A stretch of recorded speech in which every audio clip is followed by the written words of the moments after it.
우리 외할머니 댁은 나가노 현의 깊은 산속인 신슈 신마치라는 곳에서도 더 깊은 곳에 있어.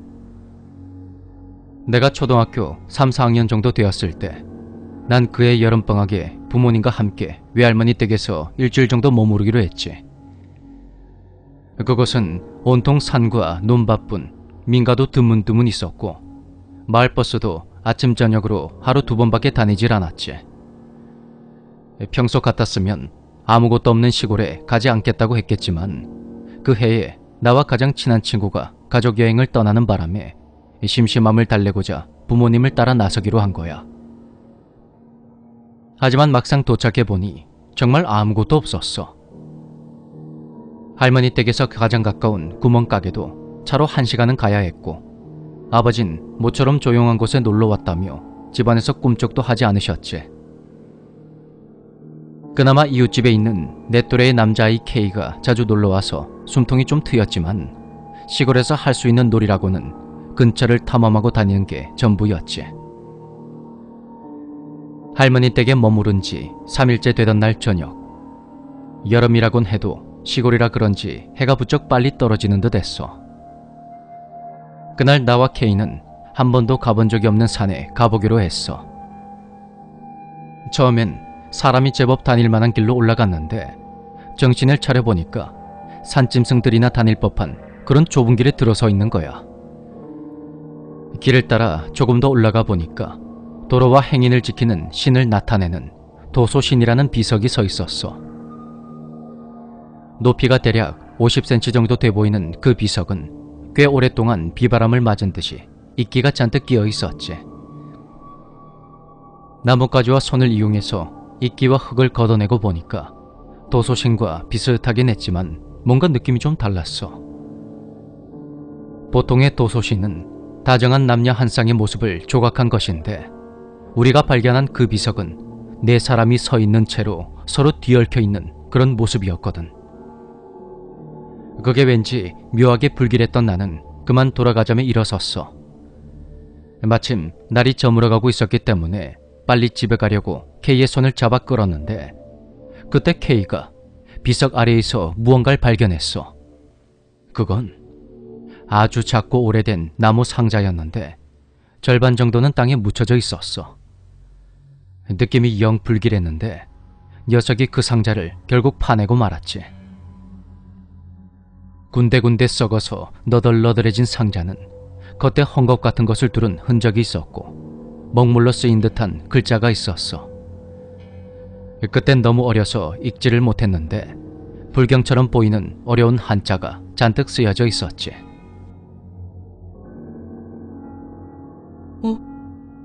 야, 안에 뭔가가 들어있어.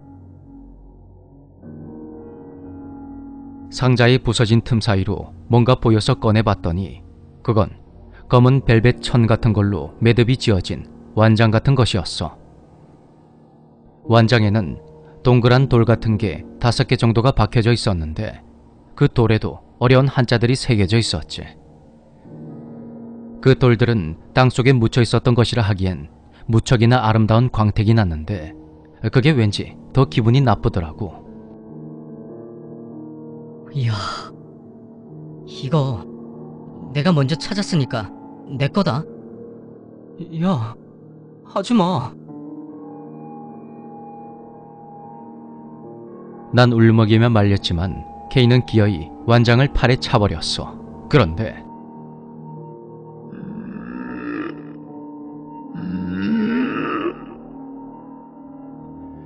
정신을 차려보니 주변이 이미 어두컴컴해져 있었고 겁이 난 우리는 서둘러 각자 집으로 돌아갔어.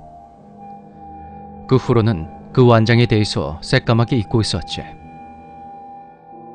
그렇게 시간이 흘러 밤 10시 무렵 잠들지 않고 자리에서 뒹굴거리다가 어머니께 잔소리를 듣고 있는데 전화벨이 요란히 울려댔어.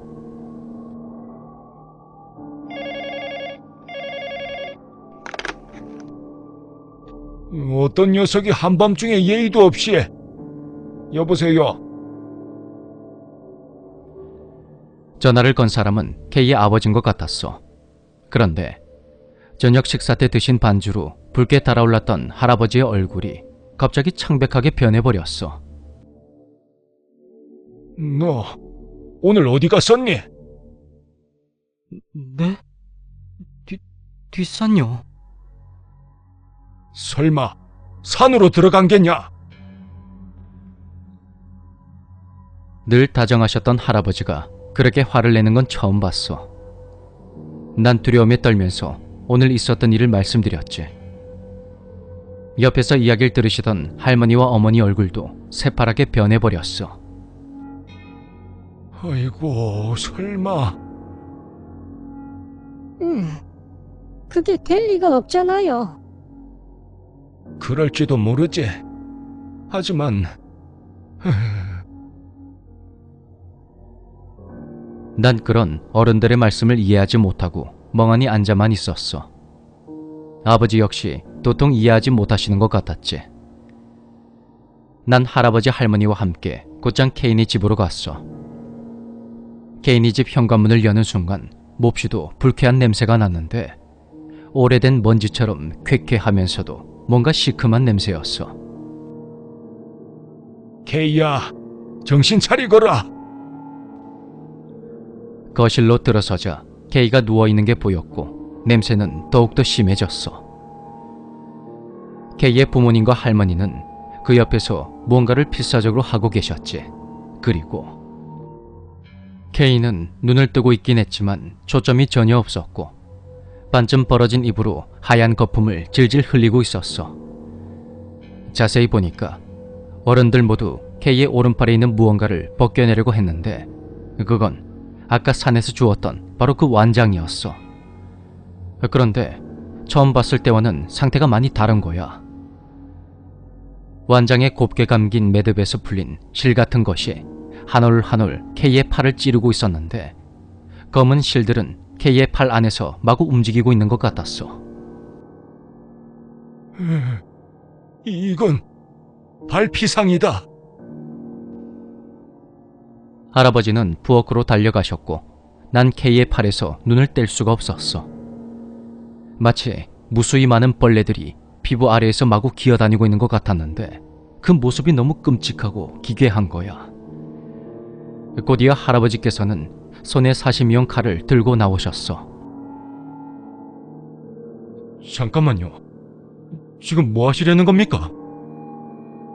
K의 팔은 이제 쓰질 못해. 다행히 아직 머리까지는 안 갔어.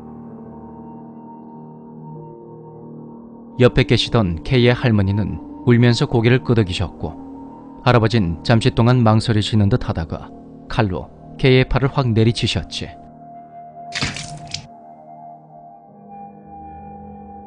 K의 부모님은 비명을 질렀지만 정작 K는 아무런 반응도 없었어.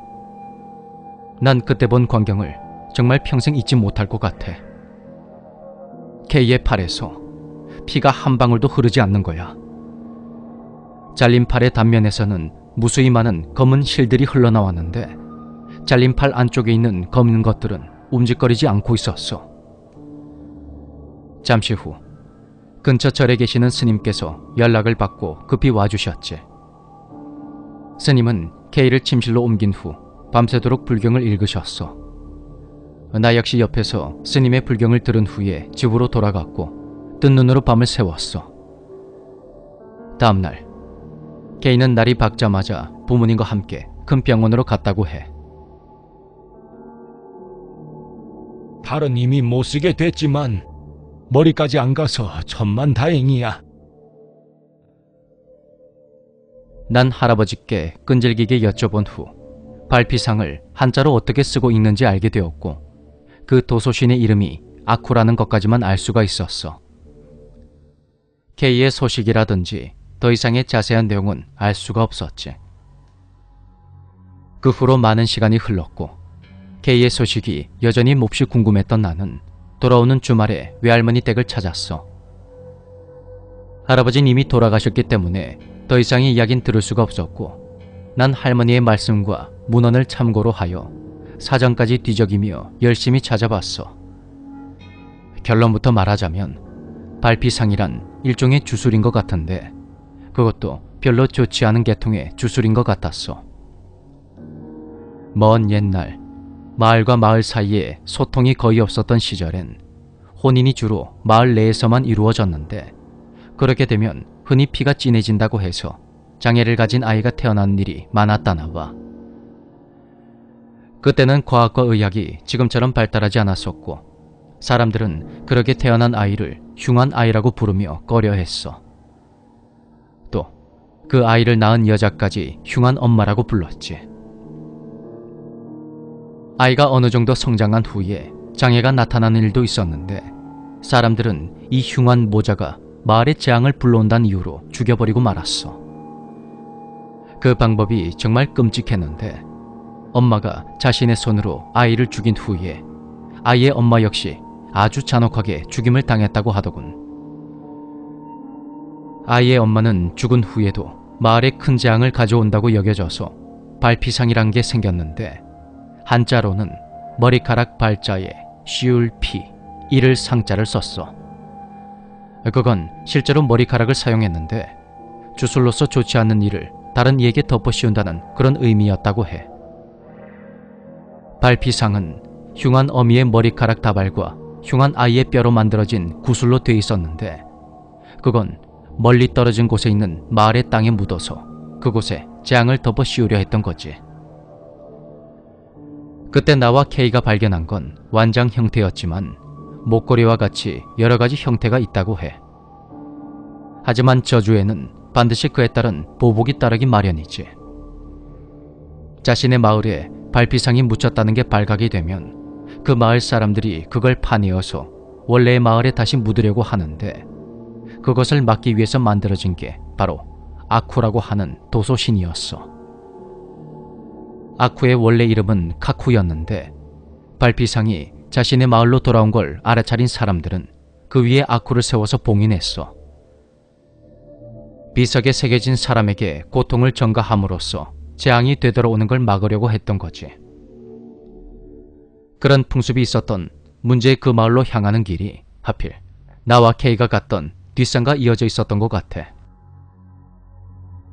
세월이 흐르며 발피상의 풍습은 없어졌지만 그 효력은 여전히 남아있었던 걸까. 할머니께 전해 들은 바로는 K는 큰 병원으로 옮겨졌는데, 머리카락은 한 올도 남아있지 않았지만 잘린 팔의 안쪽은 텅텅 비어버려서 피부 가죽만 남아있었다고 해. 안타깝게도 K는 식물인간 상태로 평생 동안을 살아야 했는데, 의사가 말하기를 뇌 쪽에 자잘한 머리카락 굵기의 구멍들이 무수히 나 있었다고 해.